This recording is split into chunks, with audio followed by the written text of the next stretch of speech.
Choluzat Sur es 36 en Francisco Morazán, 34 en El Paraíso, 36 en Olancho, 36 en Choluteca.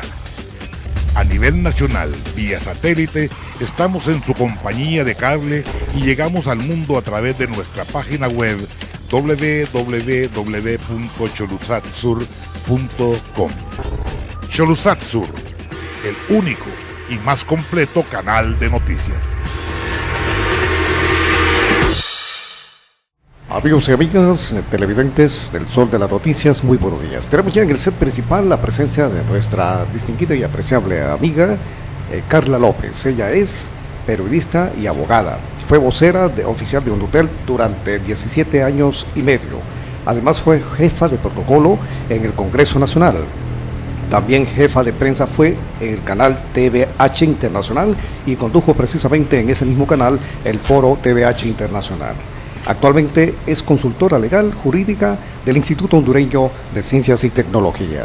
Bienvenida a nuestra apreciable amiga Carla López. Gracias por esa bienvenida. Un gusto tenerla, a Carlita, como cariñosamente yo le digo, tengo muchos años de conocerla. Y qué interesante, no solamente periodista, sino que abogada, con una importante trayectoria en instituciones del Estado, pero más que las instituciones, yo creo que son las personas las que le dan valor, y Carlita ha estado precisamente en momentos importantes de la historia. ¿De dónde es originaria? Porque vamos a tener que empezar platicando por lo que es importante. ¿Usted es de Tegucigalpa? Pues buenos días a todos, un placer estar compartiendo aquí con ustedes. Soy originaria, le cuento la historia, yo nací en Santa Bárbara, pero chiquitita me llevaron a vivir a Ocotepeque, a San Marcos de Ocotepeque, y ahí me radiqué. Entonces soy prácticamente oriunda de San Marcos de Ocotepeque. A los 12 años yo termino la escuela y mi papá murió cuando yo tenía 40 días de nacida. Entonces mi mamá tuvo que emigrar a la capital, a la cabecera, que es Nueva Ocotepeque, y ahí había conseguido un trabajo de enfermera. Entonces cuando dejó 5 hijos, cuando sus hijos llegaban al 6º grado, se los iba llevando uno por uno para seguir el colegio allá en Nueva Ocotepeque. A los 12 años emigré para Nueva Ocotepeque, y ahí hasta que me gradué de maestra de educación primaria. Me imagino que desde pequeña hubo participación en concursos de belleza. ¿Ah? Pues sí, que le cuento que era bien metida, estaba en todo. Estaba en el equipo de básquetbol, me llamaba bastante la atención los deportes, y desde 2º grado yo miraba el cuadro de básquetbol, yo quiero estar, y me fui metiendo, y estuve en el cuadro de básquetbol.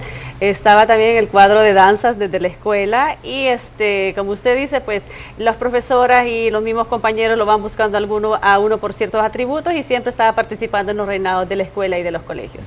Qué bien. Ahora, ¿cómo fue la vida sin papá?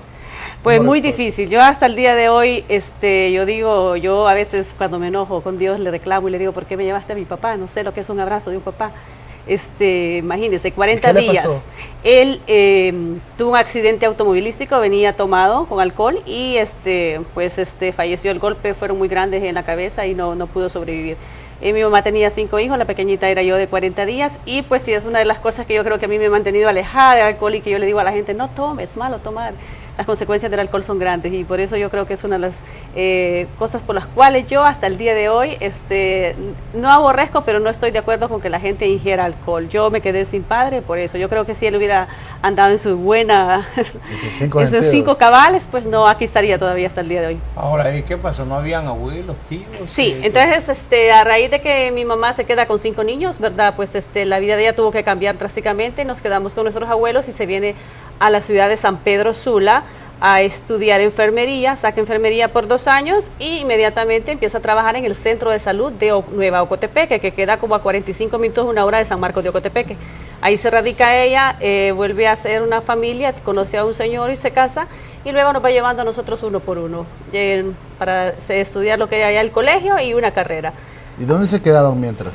Con mi abuelitas por parte de mamá. Nos tuvimos que dividir, un hermano se fue con los abuelitos de parte de papá, un hermano, y 4 nos quedamos con los abuelitos por parte de mamá. Ahí criamos con ellos. Me crié en una familia que le digo que yo miraba a mi abuelito levantarse a las 4 de la mañana, irse a la finca de café, a cortar café, a traer maíz, frijoles, una casa donde se cultivaba todo lo que se sobrevivía, una casa donde yo miraba a mi abuelita entregada a los quehaceres de la casa, y creo que fue la mejor conducta que yo tuve como patrón para ser lo que soy ahora. Ahora, en este devenir entonces su mamá se casa, pero ¿cómo es el tratamiento? Porque regularmente ocurre que cuando se dan estos casos, hay como cierta rebeldía o de los hijos, o de parte de la otra persona que llega a formar parte del hogar, actitudes que de repente no le agradan. Pero ¿cómo fue su relación con su nuevo padre, diríamos, verdad? Sí, él, como le dije, hasta el día de hoy, pero él es una persona que se mantiene muy distante de nosotros. Su relación era con nuestra mamá y lo necesario con nosotros, más que todo como el apoyo económico a ella para que nosotros saliéramos adelante, pero así una relación afectiva de como padre e hija no se pudo dar. Esa relación yo la mantengo como la imagen con mi abuelito, que él sí me cuidaba. Entonces no entraron en convivimos, pero no había esa relación que yo me voy a poner a sentar y que hija, ¿cómo te fue hoy en la escuela? Y vení, te voy a dar un abrazo, ¿estás enferma? ¿Qué te pasa? No, nunca se dio. ¿Y cuántos años tenías cuando eso ocurrió? Entonces, cuando ya nos fuimos a vivir con nuestra madre y nuestro padrastro, 12 años.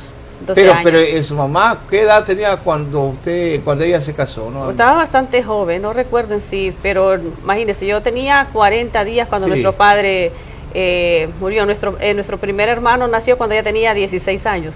Estaba bastante joven. Ella tiene incluso, nosotros tenemos otra hermana más por parte de padre. Pero entonces usted se crió más o menos viendo la imagen del señor que le acompaña. De mi abuelo como ya su mamá la vio casada, usted desde que, digamos, tenía uso de razón, ¿no? Sí, cuando nosotros ya a los 12 años llegamos, ya ella estaba casada con su nuevo segundo esposo. ¿No fue traumático el hecho de darse cuenta de que ella tenía otra No, porque relación? ella siempre llegaba a visitarnos una vez al mes al pueblo y nos llevaba todo lo que nosotros necesitamos para sobrevivir, ver al jabón, la pasta, y él la acompañaba y tuvimos la oportunidad de conocerlo. Y la ausencia de ella, que si bien es cierto era justificada porque tenía que trabajar para mantenerlo, pero a veces no logra entender uno de niño o uno de joven o adolescente esa ausencia. Exacto, y afecta, Javier, porque el hecho de que cuando tú llegas allá a querer tener una relación con tu padre, con tu madre cercana, no se da porque hay un distanciamiento grande. Sí, claro. Entonces ya ella estaba más enfocada en su nueva familia, en su nueva hija, y pues nosotros ya estábamos más grandecitos. Entonces sí afecta el hecho de que no hay confianza. No hay confianza. Nosotros nos criamos en una familia de nuestros abuelos muy rigurosos. Usted sabe que antes se usaba bastante la faja, el chilillo, y si nosotros no hacíamos caso, ahí estaba la faja y el chilillo. Entonces ya íbamos, como que le dijera, bastante encarrilados, ¿verdad? Casi todo, gracias a Dios. No tuvo ella mayor dificultad en cuanto a la conducta de usted. No, ni decirle que tuvo algún hijo rebelde, no. Más que todo, mis abuelos sufrieron con mi hermano que sigue antes, porque en los pueblos usted sabe que los hermanos se escapaban al río, se escapaban al río, y entonces el miedo era que este hipote un día apareciera ahogado. Entonces cada vez que iba al río, macaneada segura cuando venía. ¿Y usted nunca hizo intento de escaparse? No, más que en los paseos normales que se hacen de la escuela, a los ríos o paseos familiares, pero yo sí le tenía miedo, aparte que yo no podía nadar, ¿va? Entonces, y más el miedo que, yo no sé cómo hacían, pero decía mi abuelita, este cipote anduvo en el río, viene todo cenizo. Sí. Y solo lo miraba, y yo no sé, cenizo, y era macaneada segura, y en verdad el cipote andaba en el río. Pero no crea que solo a su hermano le ocurrió. ¿Verdad? Bueno, yo creo que toda la gente que somos de pueblo vivimos con mi hermano Fernando nos ocurrió en reiteradas ocasiones que nos atrapaban de que nos habíamos escapado de la escuela para ir a bañar precisamente porque no sé, al bañarse en el río, entonces como que la piel queda seca, ¿verdad? Se queda como reseca, entonces ya no detectaban. Sí, venía cenizo, decía mi abuelo, y yo decía, ¿cómo sabrá que viene del río? Y era una macaneada seguro la que se ganaba. Bueno, en ese interín de una vida, creo que es una parte importante de la vida de Carla López. Sí, porque la niñez es que lo clave, marca ¿verdad? uno, ¿verdad? ¿Y ahí qué te tocaba hacer? Ay, me tocaba hacer de todo. Mire, desde chiquita a los 5 o 6 años, ustedes saben que en los pueblos uno se cría y usted tiene que empezar a lavar su ropa. Sí. Me tocaba lavar mi ropa, me tocaba, muchas veces mi abuelita padecía de una hernia en su pie y se tenía que venir unas semanas completas aquí al hospital escuela a tratamiento. Me tocó, me acuerdo que como a los 6, 7 años, la primera experiencia de prender el fogón, que para mí fue difícil, tardé como media hora, porque se me apagaba y eso que estaba el ocote, ¿verdad? Bueno, me tocaba prender el fogón, hacerle el desayuno a mi abuelito, y él se levantaba a las 4 o 5 de la mañana porque se iba para la finca y regresaba a las 11 de la mañana, a veces a las 3 de la tarde, y había que prepararle también su almuerzo. Entonces me tocó esa parte difícil. A los 7 años, 6 años, mis abuelitos, para sobrevivir, mi abuelita hacía pan. Entonces me tocaba salir con el canasto de pan, por eso yo les digo, yo no crecí porque chiquitita andaba con aquel peso en la cabeza que me impedía crecer. Entonces me tocaba salir a vender pan los sábados y los domingos. ¿Y qué tipo de pan? Los sábados pastelitos de piña, ¿verdad? A veces los vendía todos, a veces no. Pero aprendió a hacerlo. No, a mí me tocaba venderlos. Entonces, los iba a vender, y el domingo en la mañana se hacía de todo igual. A las 6 de la mañana ya andaba yo con el canasto de pan vendiendo, a las 8 ya terminaba. Pero cuando le dice ya, bueno, aquí la historia se terminó aquí en San Marcos y ahora tiene que ir con su mamá. Sí, ¿qué significó para Carla López? Fue una etapa ese porque momento? yo estaba muy pegada a mi escuela, a mis compañeritas de escuela, ¿verdad? Con ellas, con las mismas compañeras estábamos en el cuadro de danza, en el equipo de básquetbol. Yo jugaba en el equipo oficial de básquetbol de la escuela, ¿verdad? Entonces separarme de mis abuelitos también, eso fue difícil, pues, porque ellos, aunque no eran tan expresivos con cariñoso, pero sí te sabían tratar con amor y cariño, ¿verdad? Entonces irme a estudiar allá, pues sí fue una etapa difícil. Gracias a Dios no entré en revendía porque yo siempre estaba centrada y sabía lo que quería, ¿va? Yo creo que mi mejor experiencia fue cuando me gradué de maestra de educación primaria, que mi mamá me dijo, hasta aquí llegó ya mi compromiso contigo, si tú quieres seguir estudiando ya es decisión tuya, ya estás preparada para trabajar. Yo no lo pensé más y a la semana yo ya estaba aquí en Tegucigalpa buscando trabajo. Ya, se arriesgó. Me arriesgué, me vine la primera semana de enero, recuerdo, a buscar trabajo. Tenía un hermano que estudiaba ya como el último año de ingeniería y él me dijo, te voy a apoyar estos 4 meses. Acababa de empezar y abrir como una oficina para vender servicios de internet, donde se sacaban copias y todo eso. Te voy a tener ahí y te voy a dar 450 lempiras, me dijo, para que te mantengas pagando donde una tía que vivía. Ya era un buen respaldo. Claro, y entonces pasaba y a la mañana iba a clases y en la tarde me iba a trabajar ahí toda la tarde. Pero entonces escoge la carrera de periodismo. Le cuento, vengo y mi sueño era ser doctora. Yo quería ser doctora, estudiar medicina. Entonces me llevé en un círculo donde mis primos, habían 2 que estudiaban medicina. El grupo de amigos de Ocotepeque con los que me empecé a llevar estudiaban medicina y todos los amigos de ellos estudiaban medicina, los de Copán, los de Santa Rosa de Copán. Entonces yo quería ser doctora y yo me matriculé en medicina. Yo fui a estudiar medicina. Mis primeras clases, adivinen, eran física, química, ¿va? Y yo venía a estudiar magisterio, donde no vemos nada de eso. Me dieron unas reventadas en los primeros exámenes que a mí me desanimaron completamente, ¿va? Y aparte de que cuando me empiezan a dar la lista de los libros, o sea, sobrepasaban más de los 2.000 lempiras para yo comprar los libros, los aparatos, todo lo que usted tiene que comprar, que lo debe de tener ya desde la primera clase. Las gabachas, para mí, Dios mío, qué difícil va a ser estudiar medicina, decía yo, ¿verdad? Y en eso yo visitaba el Congreso Nacional porque tenía una tía que era diputada, Telma Ínite Pérez. Y la fui a visitar a ella y ahí conocimos a don Johnny Handal y don Johnny Handal nos empezó a dar recomendaciones para conseguir trabajo como maestra de educación primaria con otra amiga de Ocotepeque. Y estando ahí, le voy a contar que las visitas al Congreso se hicieron todos los días, como de 2 meses, consiguiendo con recomendaciones todos los días, ¿verdad?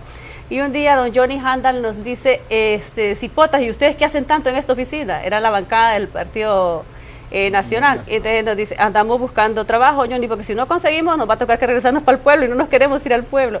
Y entonces dice, y no les han dado, nos dice él así, no. Y Telma, ¿qué te ha dicho? Es que no, mi tía pasa muy ocupada, le digo, no me gusta molestarla. Entonces venimos donde Lisset, que Lisset nos ayudaba, la secretaria, con las recomendaciones y conseguía las firmas con los diputados y nos las daba y nosotros íbamos a aplicar a los ministerios. Entonces me dice, vengan, nos dice, vamos, vengan. Y nos ha llevado de un solo directamente al despacho de don Fito Irías. Y le dijo así, clarito, Fito, estas 2 hipotas ocupan trabajo. si no les das trabajo van a tener que ir al pueblo y no van a poder seguir estudiando sus estudios. Mire, el siguiente día estábamos trabajando ya en el Congreso Nacional y ese fue mi primer trabajo oficial, a los 19 años en el Congreso Nacional. ¿Y ahí en qué área trabajaste? Ahí me pusieron de asistente de la Comisión de Economía y Finanzas, recuerdo. Y empecé, sin mentirle, eso fue como automático. El siguiente día que yo empiezo a trabajar, empiezo a conocer casi a todos los periodistas y a llevarme con ellos. En mi oficina usted iba a gozar porque ahí almorzaba Alfredo Villatoro, Jorge Zelaya, eran los que cubrían la fuente del Congreso Nacional, Trino Murillo, Edgardo Melgar, los fui conociendo todos y me encantó el trabajo que hacían ellos. Y en eso conozco al licenciado, ¿cómo se llama? Este licenciado Trigueñito, que era el jefe de Relaciones Públicas del Congreso Nacional, y tenía un programa que se llamaba Gaceta Informativa, que la tenía en Radio Tegucigalpa, yo creo que usted se debe de acordar de él, el licenciado Paquito. Don Francisco Argeñal. Entonces, don Paquito me dice, fíjate que te miro habilidades así como para periodista y yo miro que te gusta, me dice, ¿no te gustaría acompañarme al programa? Sí, de verdad, le digo yo. Y me fui y me encantó hacer el programa de radio con él y lo acompañaba a hacer el programa de radio con él del Congreso Nacional y sobre todo me encantaba ver todo lo que hacían los periodistas y me llevaba con ellos a diario, todos los días. O sea que creciste en una mente. Entonces dije yo, ¿no? El siguiente periodo me paso a periodismo. Aparte que ya iba reventada en 2 clases, más física y química, o sea, y biología fue la única que pasé. Entonces dije yo, no, medicina no es para mí, dije, me encanta, quiero ser doctora, pero no tenía, aparte de que ya estaba en el Congreso, tampoco era suficiente el factor económico para estudiar. Y los profesores te hablan tan claro y te dicen, trabajando va a ser difícil que usted termine medicina. Entonces yo decidí cambiarme a periodismo y mire, desde que metía 5 clases, 5 sacaba, metía 6 clases pasaba, en 2 años y medio saqué periodismo. A mí me pasó lo mismo, yo sí. Pero yo tuve que, porque en medicina había dificultades, entonces me metí en biología y saqué las generales, y saqué biología, la clase de biología general, pero después complicado el ambiente ahí, había un amigo mío dos amigos que estaban estudiando medicina y yo los miraba tan complicado a ellos. Y que yo tenía inclinación a los laboratorios también, ¿verdad? Pero yo más tenía inclinación siempre a la cuestión de los medios. Y ya tuve oportunidad en Radio Tegucigalpa de tener la experiencia, entonces ya me cambió radicalmente el tema. Entonces va usted empieza lo que es el periodismo. Empiezo ahí el periodismo, ahí me hago amiga, muy amiga de Alfredo Villatoro, de Jorgito Zelaya, bueno, que nos íbamos a almorzar juntos, recuerdo, yo tenía 19 años, empecé a estudiar periodismo y al verlos a todos ellos ya en la escuela de periodismo, recuerdo de que una vez llegó una compañera, Carla Fonseca, que ella éramos compañeras de 3 a 9 de la noche en clase, pero ella bajaba de su casa y pasaba por mí al Congreso Nacional para irnos. Ahí ella en nuestra oficina conoció a Alfredo Villatoro, yo recuerdo que los presenté y siempre nos íbamos juntos. Al año de estar trabajando en el Congreso, ella a través de conoce a Raúl Valladares y Raúl la involucra directamente a HRN, como reportera de HRN y la pone a cubrir el aeropuerto internacional que casi no era fuente en ese entonces, sí, me acuerdo, y ellos la descubrieron como fuente y mandan a Carla. Y un sábado Carla estaba trabajando y me dice, fíjate que tengo que ir a esperar al Contralor General Teófilo Martel que viene de viaje, me dice, y lo tengo que entrevistar, acompáñame. Y yo me fui a acompañarle y en el salón diplomático leyendo unas revistas, llega don Teófilo Martel y lo entrevista y empezamos a conversar con don Teófilo y me preguntó, ¿y usted dónde trabaja? Yo trabajo en el Congreso Nacional. ¿Y qué es? Estoy estudiando periodismo. ¿Y no le gustaría trabajar en la Contraloría General?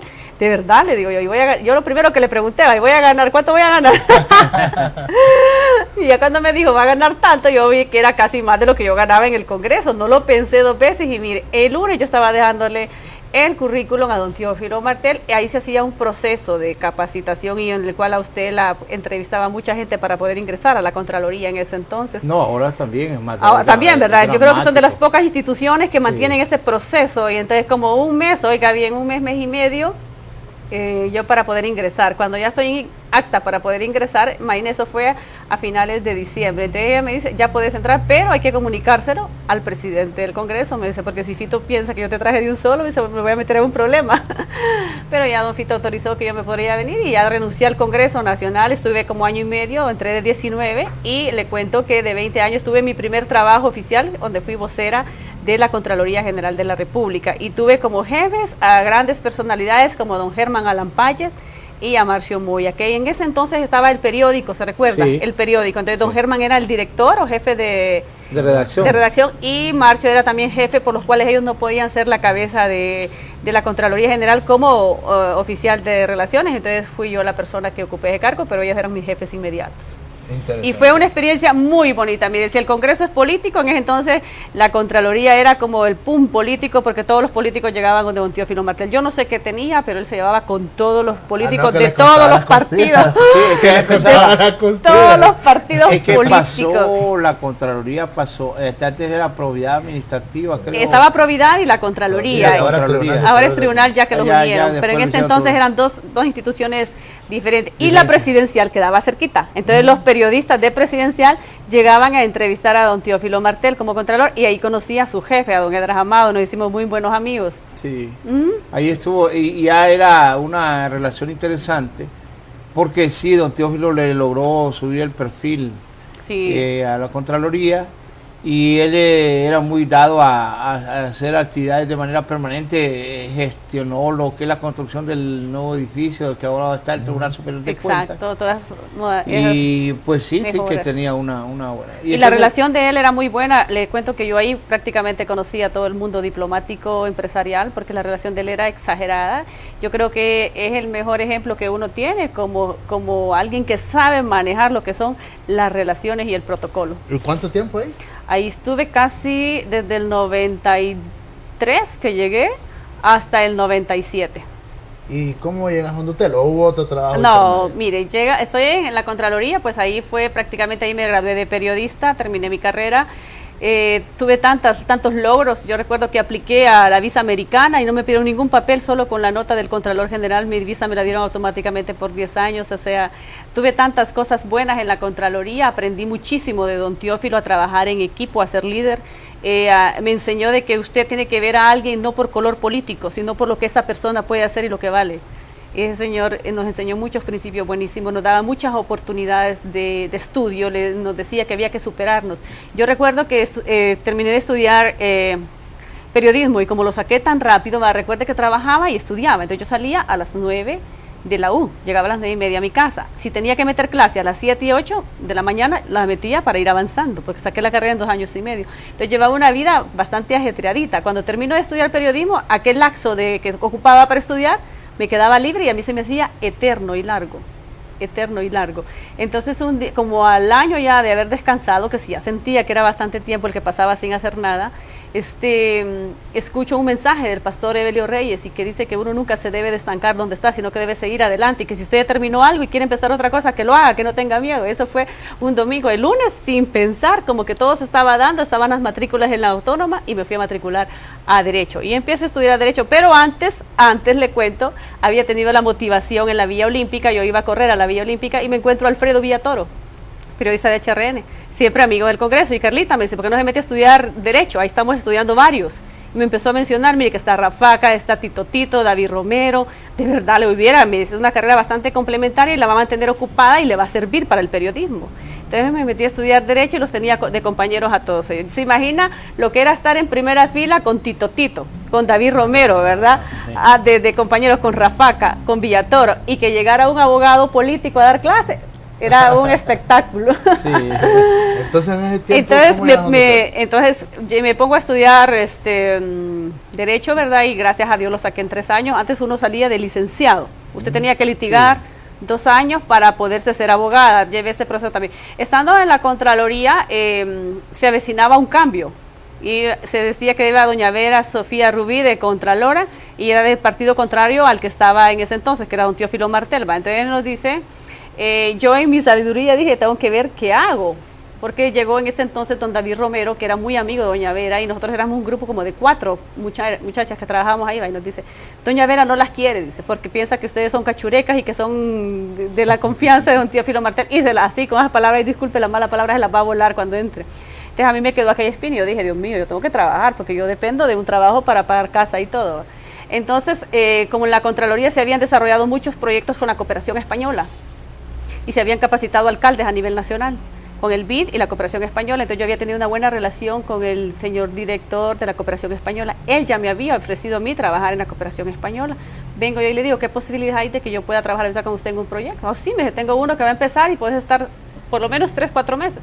Perfecto, le digo yo, pero yo necesito que usted me pide prestada, le digo, para yo no perder la antigüedad acá. Y pedí permiso exactamente a las 2 semanas de haber entrado doña Vera Rubí, pido permiso y me lo autorizó, feliz, la vida que me fuera, ¿va? Y fui a la Cooperación Española, ya fui a trabajar en varios proyectos, el presupuesto que había era para 3 meses y se extendió a 6 meses. Fue una experiencia grandísima, aparte de lo económico, ¿verdad? Yo venía de ganar 3.000 lempiras, ganaba en ese entonces en la Contraloría y le cuento que estaba muy bien pagada. Sí. Y pasé a ganar $500 a la Cooperación Española, que eran como 6.500 lempiras, se imagina, ¿verdad? Entonces yo me enamoré de eso. Cuando ya me toca regresar a la Contraloría, para mí era difícil. Un mes antes, cuando el director me llama y me dice, solo hay presupuesto ya para pagarte este mes. Entonces vas a estar este mes y luego te vas a regresar a la Contraloría.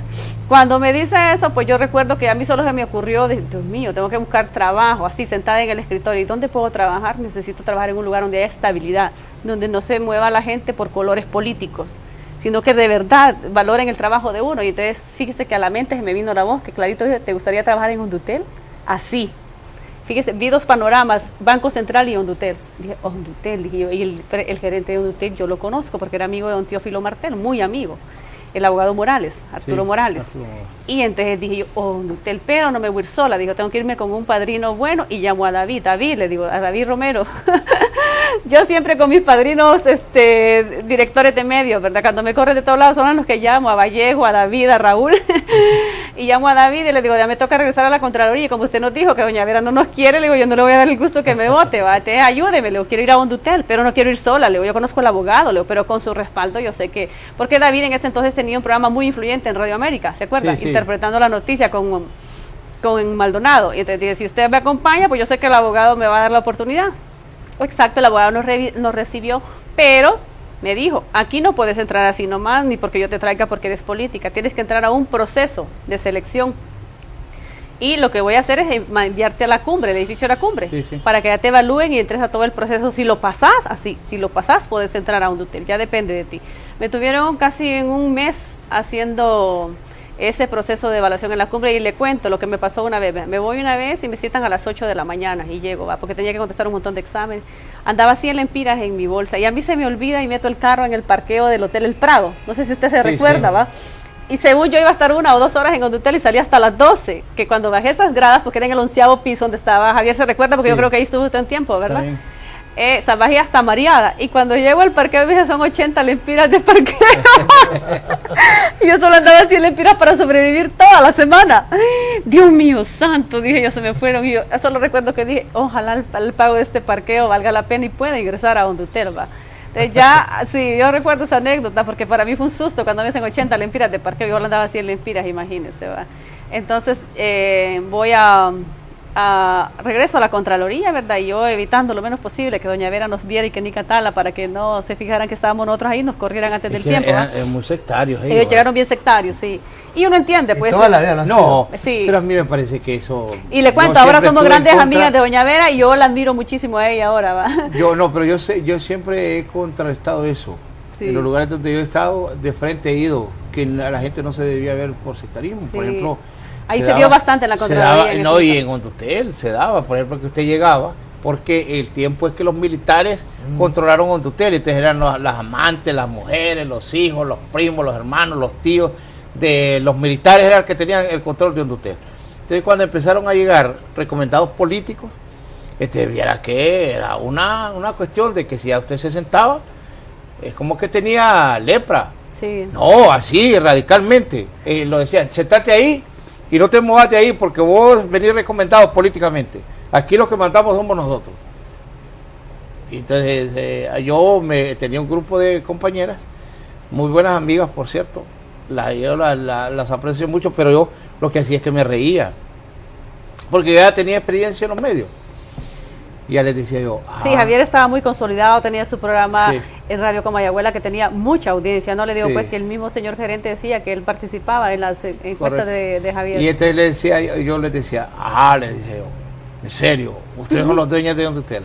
Qué bueno. Mirá, que hoy ya estamos haciendo la lista y los que se van son los nuevos, porque nosotros los que tenemos, de verdad. Y es verdad. Y así hacían. Yo estuve en esa lista y le voy a contar la historia. Yo estuve en esa lista muchas veces. Y tal vez usted iba a comer y se sentaban los del grupo allá y aquí. Entonces yo les dije, que aquí, y yo siempre tenía esa facilidad de, fíjate que les traigo aquí, traigo pan, no van a tomar café. No queremos. Los primeros días rechazo total, totalmente aislado en una oficina así como esto, pero totalmente aislado el que iba llegando, a que no querer ni tocarle la mano. Y entonces yo me ponía a reírme de ellos. No me tomen café, les decía yo, se van a morir ustedes y yo aquí y me van a quedar el tiempo que yo quiera y la gente va a quedar y en eso fueron llegando otros compañeros. Hasta que al fin admitieron ellos que eran dueños de la empresa y que tenían que ir dando. No sé si le pasó eso a ustedes. Ya le voy a contar la historia, va. Me dan una nota en donde usted nos dice que yo he pasado, nunca se me olvida la palabra, satisfactoriamente el proceso de evaluación y capacitación para poder ingresar y que ya estoy apta para poder ingresar a la empresa hondureña de telecomunicaciones, Hondutel. Sin esa nota yo no podía ingresar a Hondutel, pero fue después de un proceso previo de casi 2 meses. Llego donde el gerente y le doy la nota, que ya está, bueno, vamos a ver, me dice. Y a mí nunca se me olvida que me contrató por contrato de 2 meses y me dijo, vas a entrar con 2 meses, y yo asustada, pero en la Contraloría estoy nombrada, le digo yo. Sí, pero aquí no se puede, me dice, aquí tienes que entrar primero con un contrato de 2 meses, de ahí se te renueva por 2 meses, de ahí por 2 meses, y hasta después de los 6 meses podemos ver si se te puede nombrar. Yo me la jugué y recuerdo que, porque yo tenía tan presente las palabras sabias de don Germán Alampaye, donde me llamó a su despacho, me sentó y me dijo, Carlita, yo hablé con Vera, yo le expliqué todo el trabajo que usted hace, yo le expliqué lo importante que usted es para la Contraloría, pero usted si se puede mover y conseguir otro trabajo, hágalo. Así clarito, sí. No, porque la abogada la va a votar, porque ustedes son de confianza y uno entiende, va, del contralor anterior de Teófilo, y ella no quiere saber nada de la gente de Teófilo, así clarito. Yo tenía tan presentes esas palabras que si yo sabía que seguía 1 o 2 meses más en la Contraloría, mi sobre iba a estar listo, ¿va? Entonces me entro a Hondutel y renuncio en la Contraloría, y recuerdo de que nosotros no se pagaban prestaciones en ese entonces, imagínense, las prestaciones se aprueban hasta con el presidente Carlos Flores. Entonces en la Contraloría General no tenían derecho a prestaciones, pero don Teófilo, preveyendo eso, abrió un fondo de retiro, donde usted como empleado ahorraba el 10% y la empresa le daba el 5%. Entonces, para que cuando la gente se fuera, no se fuera lisa, ¿va? Entonces recuerdo que a mí me dieron un fondo de retiro de 18,000 lempiras, y yo así como me lo dieron, lo metí al banco y dije, esta va a ser mi capital para poder cambiar de carro, porque tenía un carrito que en todos lados se me quedaba botado, ¿va? Si llovía, quedaba botado, no prendía. Entonces entré a Hondutel y llego donde el jefe, que era el licenciado Flores, se recuerda. Ah, sí. Entonces me recibe y me dice, primero me contrata a mí y me dice, viene el proceso de capitalización de Hondutel, necesito una persona así como usted, activa, bien presentable, que me reciba a los inversionistas, a las personas que supuestamente iban a apostar por Hondutel, me las atienda y usted les informe y me los atienda. Pues esa iba a ser mi función, no iba a estar yo directamente a prensa. Resulta que cuando entro y todo, pues me ubican con el licenciado Miguel Mejía, que el que era presidente del Tribunal Superior de Cuentas. Ajá, sí. Don Miguel era asesor financiero de Hondutel y me ubican en la oficina con don Miguel porque no había espacio, y estuve ahí un tiempo. Luego él me dice que el proceso como que se estaba extendiendo, entonces que me iba a pasar a depender de don Ricardo Flores, que era el jefe de Relaciones Públicas. Cuando llegó don Ricardo no me quiso recibir, no me quiso asignar escritorio, ni silla, ni nada, porque me dijo que no tenía espacio, ni que no ocupaba más gente, así, que si quería, y entonces, bueno, que no podía, va. Entonces regreso yo donde el señor, nuevamente donde el gerente, y con mucha pena, va. Así te dijo, me decía. Entonces me ubicó en un espacio donde estaba imagínense, la fotocopiadora, y ahí estaba el muchacho Jorgito, que hasta el día de hoy Jorgito trabaja en la gerencia de Nutella, donde que sacaba copias, y a la par en la copiadora ahí me senté con él, y ahí estuve con él. Entonces me puse a hacer casi actividades paralelas a los que ellos hacían, porque no tenía funciones. Don Ricardo no me había asignado funciones. Bueno, entonces, nunca asignó a nadie. Entonces ellos estaban en un edificio como a 2 cuadras de nosotros, ¿verdad? Y los periodistas y la gente llegaban de mí, y el abogado me decía, atiéndalos. Entonces prácticamente fui haciendo funciones paralelas a las que ellos ya tenían. Y en ese proceso así me quedé, me dio el contrato por 2 meses, luego por 2 meses, ya se iba a ir él, me recuerdo, porque venía a cambio de gobierno, salía el presidente Reina y entraba Carlos Flores, entonces, o el nuevo gerente llegaba, algo así. Y entonces, porque la Contralora entraba un año antes, recuerde, ¿va? Un año antes del cambio de gobierno, se nombraba el Contralor General. Entonces, ya llegaba el nuevo gerente, el nuevo presidente, y entonces me dice, me voy a ir. Voy a dejarte nombrar. A don Aristides, el jefe de Recursos Humanos, no me quiso incluso dar el sueldo que los compañeros de Relaciones Públicas tenían, porque me dijo que no, que era injusto, que yo venía entrando.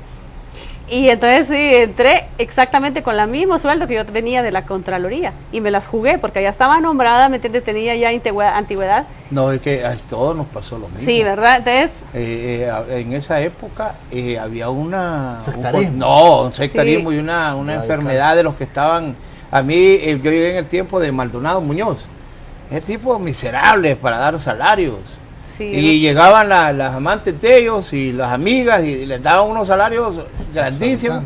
Y a la gente que realmente podía hacer labor, que tenía capacidad, ellos no valoraban eso, sino que era puro sectarismo.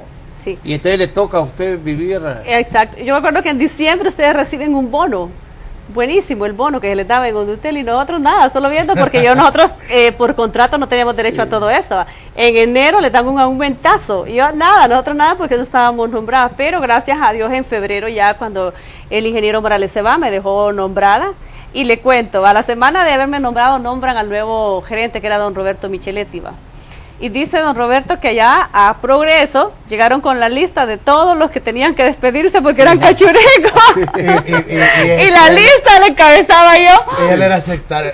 Porque yo venía de la Contraloría. Pero no es tan cierto que don Roberto era sectario. Pero es que yo estuve ahí pero espérese, como parte de esa historia. Exacto, entonces llega y entonces a la semana que llega don Roberto de gerente, a mí no se me olvida, llega Osman Reyes de Radio América y otro chico de la ENIA a quererlo entrevistar y me dicen que queremos entrevistar al nuevo gerente para ver lo que va a hacer acá y todo. Y le digo yo a la secretaria, fíjate que hay 2 periodistas que buscan al señor gerente y lo quieren entrevistar. Ay, no pasa vos a decirle, me dice, porque yo creo que ya le tenía ya como miedito.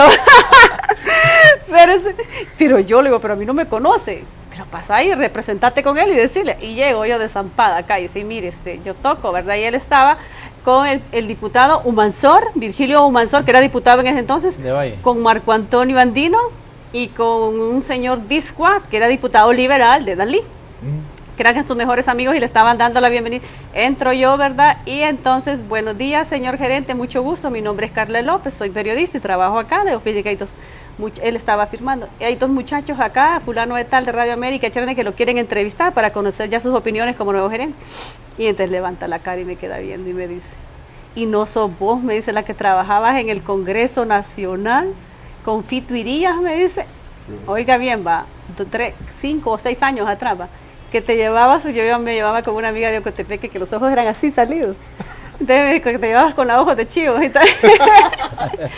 Yo muerta, porque delante de todos ellos, de Marco Antonio Andino, y entonces le digo yo, sí señor, yo trabajaba en el Congreso en ese entonces, le digo yo, pero le digo yo, si usted me da la oportunidad de seguir trabajando acá, yo lo voy a hacer con mucho gusto, ahora soy periodista y abogada y le puedo servir a usted y a mi Honduras. Y dice que él solo se quedó pensando que le gustó la forma en que yo le contesté, porque no me le quedé callada, y entonces desde entonces decidió dejarme, no porque fuera cachureca o liberal, porque sí me identificó él como que yo, nacionalista, como el Congreso Nacional. Sí. Pero yo le dije, pero yo vine acá no por color, le digo yo, sino, y ahora soy periodista y abogada, y le puedo servir a usted, a la empresa y a Honduras si usted me lo permite.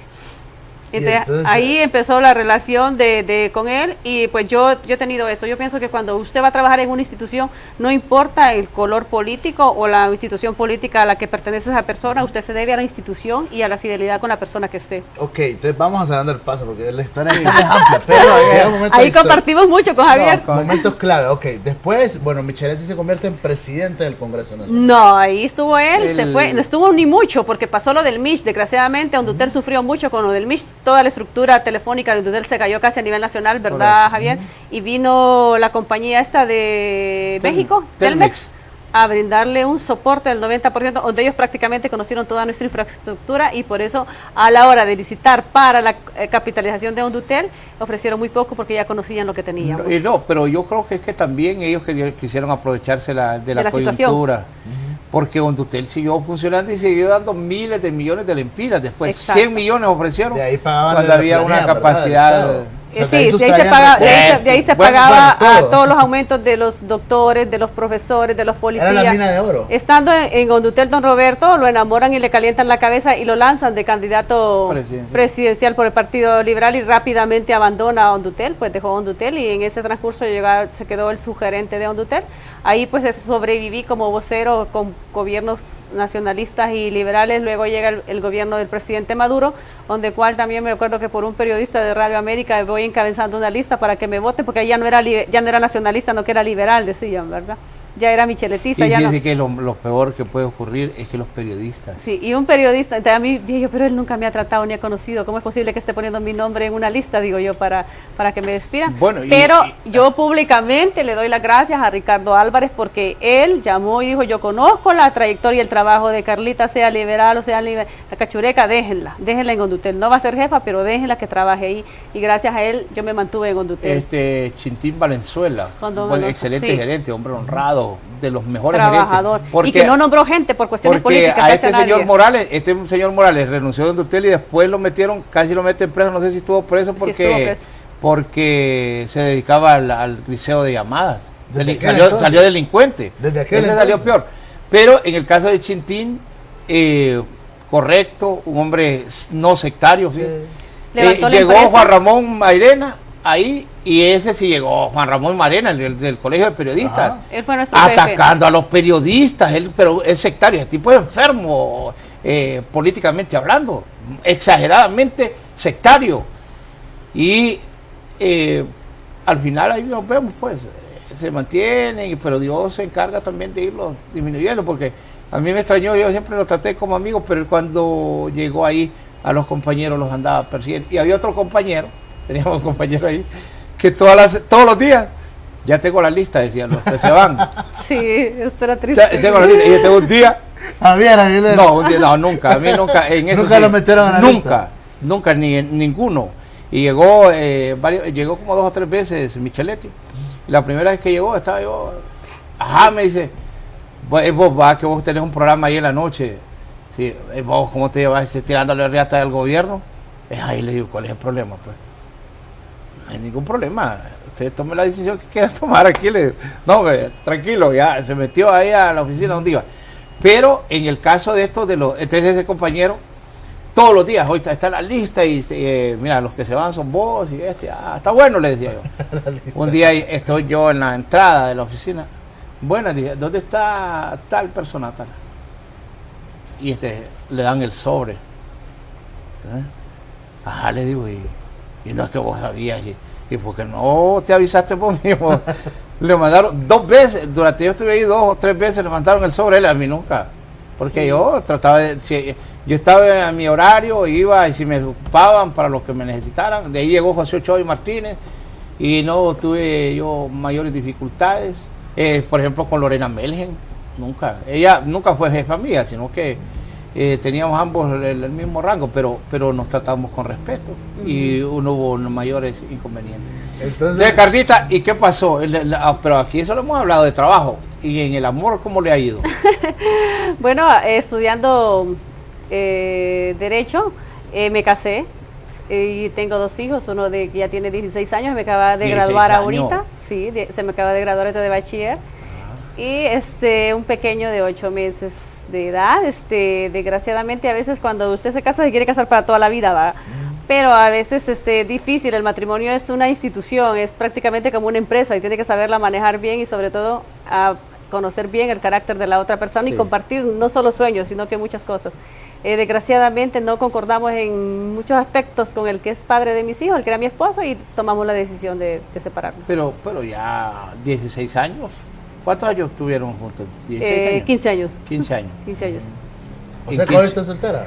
Ahorita estoy soltera. Bueno, ya saben, los admiradores de Carlita. Ahí estoy trabajando. Pero 15 años, bien o mal, uno creo que se va conociendo, sí, se va tolerando. ¿Y qué pasa? Llegar a esas decisiones así tan radicales Ya cuando usted no se entiende con una persona, y para que no pasen a más grado ni haya violencia en frente de niños y todo, es mejor, creo yo, tomar la decisión sabia y separarse. O sea que hubo Sí. también, ya Entonces, estaba para evitar todo eso, tomamos la decisión los dos de buenos términos y estamos separados. Nos llevamos muy bien ahora, nos unen nuestros hijos, nos comunicamos cada vez que podamos por los ¿Y niños. por qué la gente después de que se deja se llevan bien, hombre? Sí, cuando estábamos Porque ya no hay juntos. por qué pelear. Porque ya no hay por qué pelear. Entonces, Sí, no le queda de otra que unirse por el bien de los niños, ¿va? No, y lo decimos sonriendo nosotros, Sí. pero es la realidad. Ya no hay por qué pelear. Sí. Usted ahí se No, empieza. pero yo creo que Mire, ustedes están casados, ustedes Sí. saben que a veces uno de mujeres, peleón y guerrillero, va, y si usted deja una toalla mal puesta, uno se molesta, y entonces son cosas así que se van dando, entonces uno pelea por cualquier tontera. sí. ¿Verdad? Ahora yo digo, es que ahí, y eso es lo importante, porque el objetivo también del programa no es sacarle todos los trapitos al sol de lo que es su vida, sino Sí. que La podamos ser reflexión. como orientación, porque nos sorprende que hemos encontrado en este trajinar de todo este año que hemos invitado mujeres al programa, hay un porcentaje grande de mujeres que han tomado la determinación después de varios años de compartir con alguien, decir aquí la vida termina matrimonial, y llama la atención pues porque usted es una mujer que se ha ido consolidando profesionalmente, 2 profesiones, pero Toda una carrera. encontrarse en esa disyuntiva de tener que decir no, hasta aquí nomás la vida matrimonial. Sí, es que el matrimonio es complicado, ¿verdad? Si imagine que a veces uno no se tolera a uno mismo, pues ya empezar a tolerar y compartir con la otra persona, y como usted dice, hay que compartir todo, pues entonces Sí. tanto lo bueno como lo malo. Entonces, pero cuando hay que tomar una decisión hay que tomarla, y aquí estoy, gracias a Dios, me botan de Hondutel, ¿verdad? A los 17 años y medio que tengo de trabajar en Hondutel, don Jesús Mejía tomó la decisión, y entonces yo acababa de sacar un carro, lo que nunca había hecho teniendo trabajo estable, saqué un carro de agencia y acababa de sacar casa. Y pagaba mensualidades grandes en ambos lados. Tenía 3 meses de pagar casa y 9 meses de pagar carro. Cuando me despiden, yo intenté en las 2 semanas querer regresar y hacerle ver a él, porque cuando él llegó con una mentalidad completamente diferente, desapareció todo lo que de relaciones públicas, dijo que los periodistas no le servían a él y no los ocupaba, nos mandó a vender.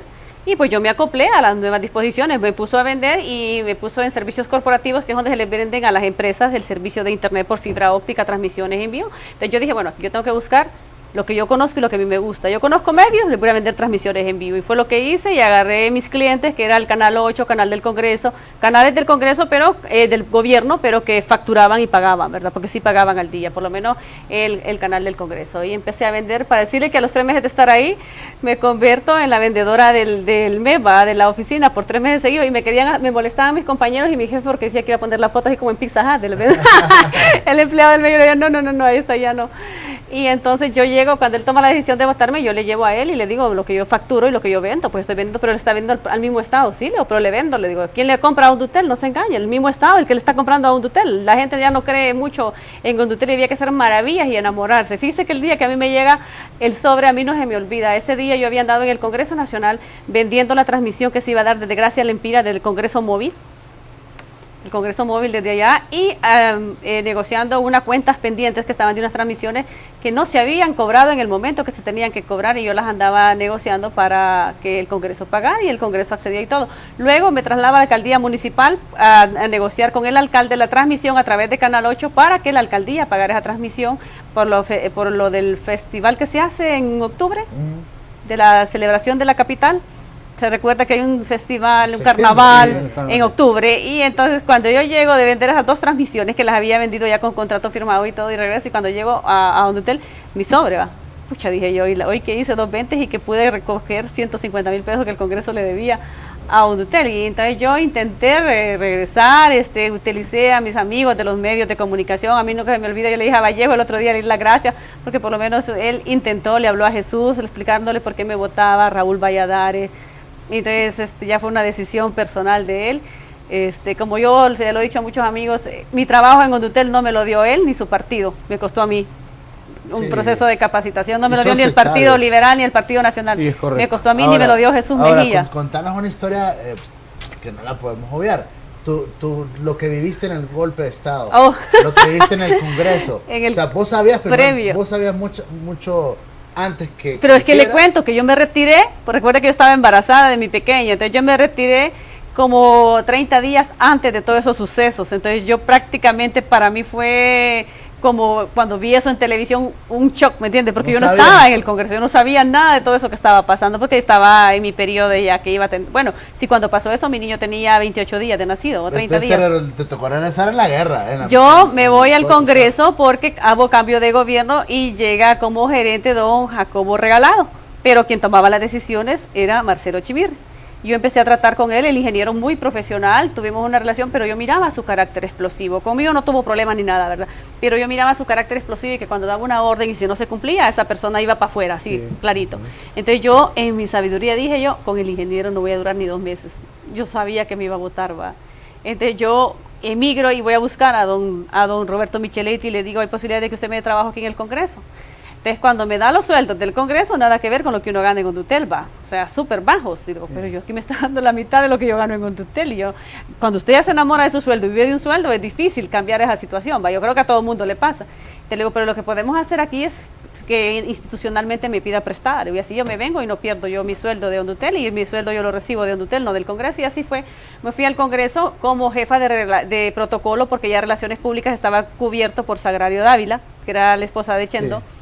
Y estando ahí, pues entro bastante al mundo de la política y me hizo revivir cuando yo llegué aquí a Tegucigalpa, que mi primer trabajo fue el Congreso Nacional, ¿va? El boom político prácticamente es donde se mueve todo, donde se toman las decisiones más grandes del país y donde realmente existe el poder.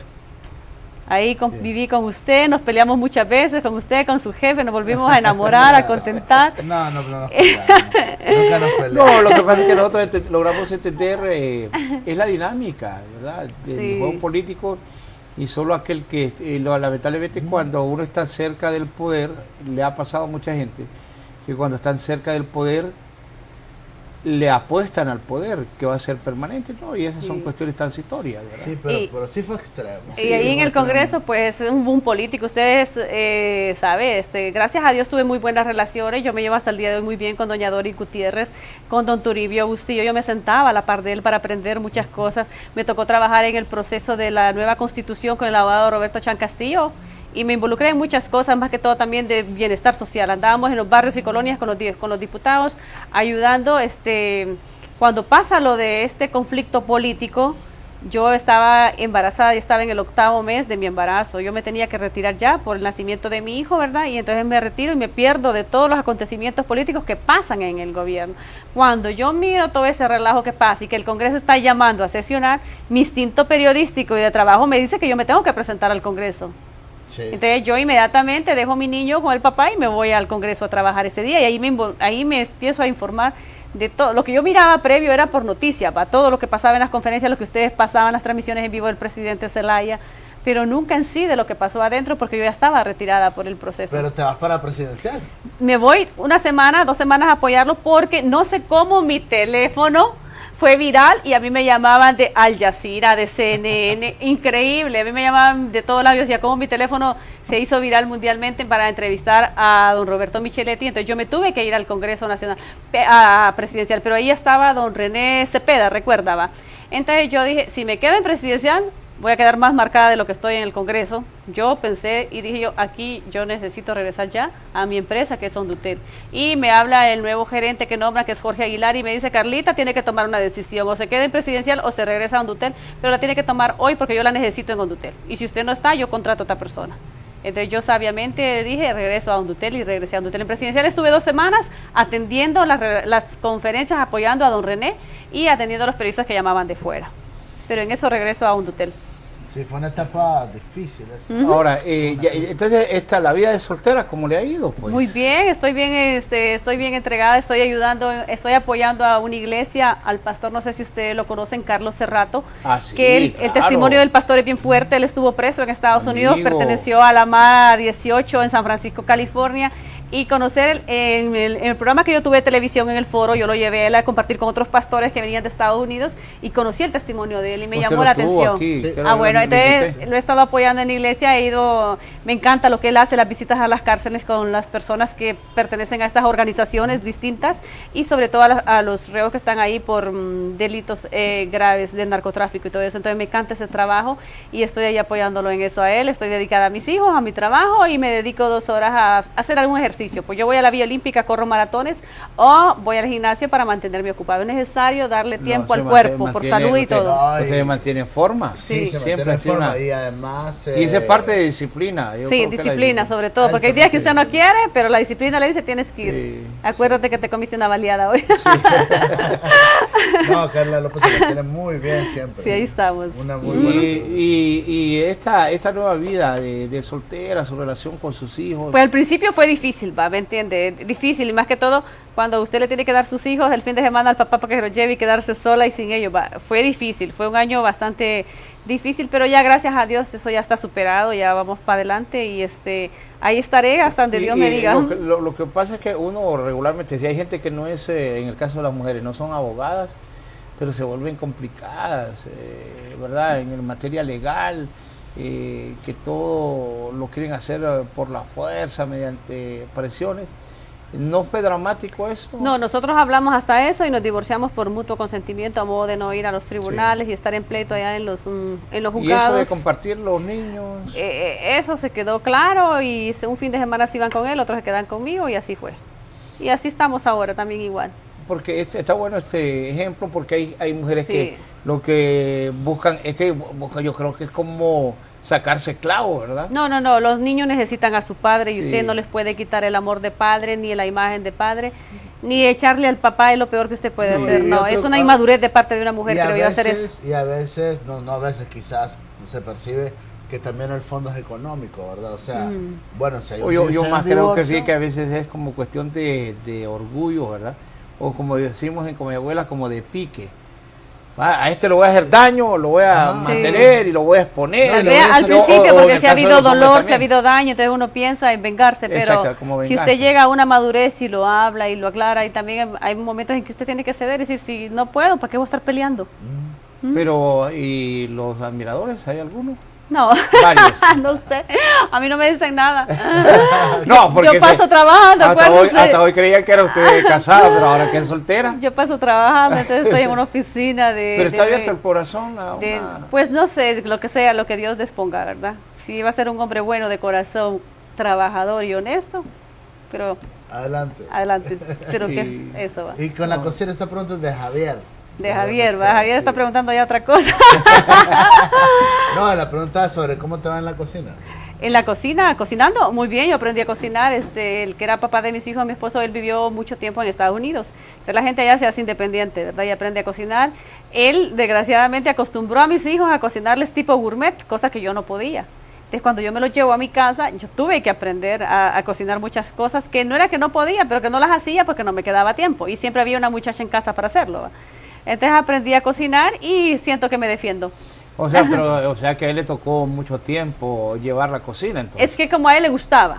Él decía, hoy le voy a hacer tal cosa. Entonces él se ponía a hacer espagueti todo al horno. Entonces hay cosas que uno, como le digo, gourmet, que uno no las había aprendido. Entonces y mis hijos se acostumbraron a comer así. Entonces volverles a no es lo mismo comerse un huevo con frijoles. Pero la pregunta es, ¿le gusta o no le gusta? Sí me gusta.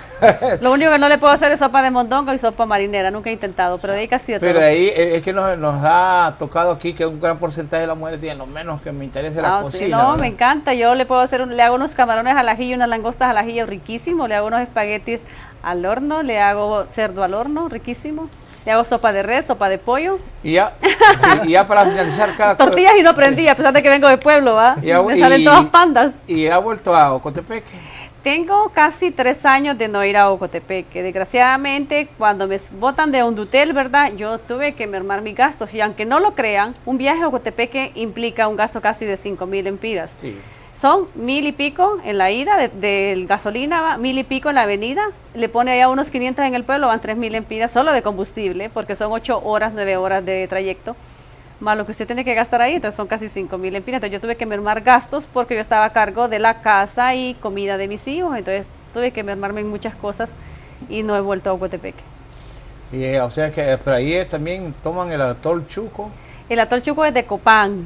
Pero no lo... En Ocotepeque son los ticucos, deliciosos, las quesadillas. Pero ahí también hay mucha influencia de El Salvador y de Guatemala, Bastante. Yo me crié en mi niñez viendo canales solo del Salvador. Es más, yo le cuento que yo abriendo brechas, jamás en mi vida lo vi en Ocotepeque. Yo lo vine a ver ya a los 19 años aquí aquí en Tegucigalpa, pero yo nunca vi un canal 3, un 5 allá en mi pueblo. Solo se miraba el canal 2, el canal 4 y el canal 6 de El Salvador. Es más, cuando yo me vine ni el cable había llegado a Cotepeque, imagínense.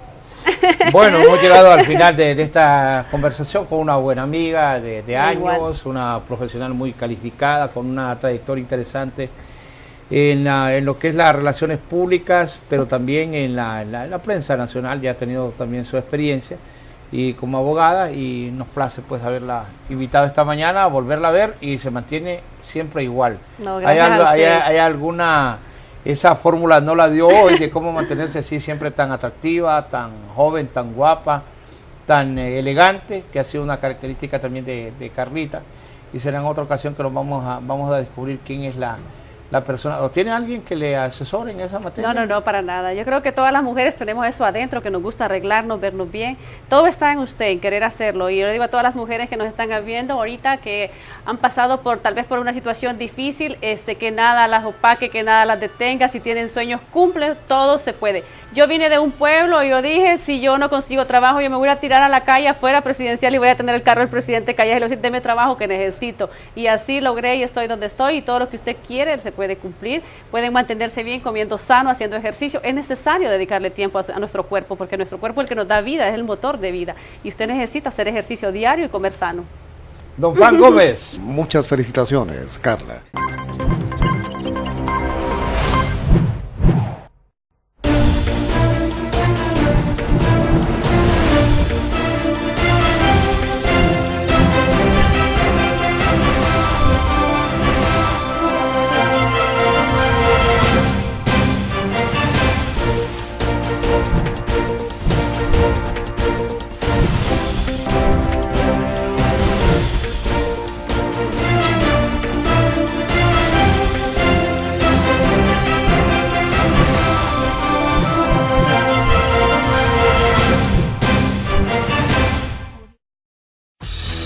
Cholusat Sur es 36 en Francisco Morazán, 34 en El Paraíso, 36 en Olancho, 36 en Choluteca.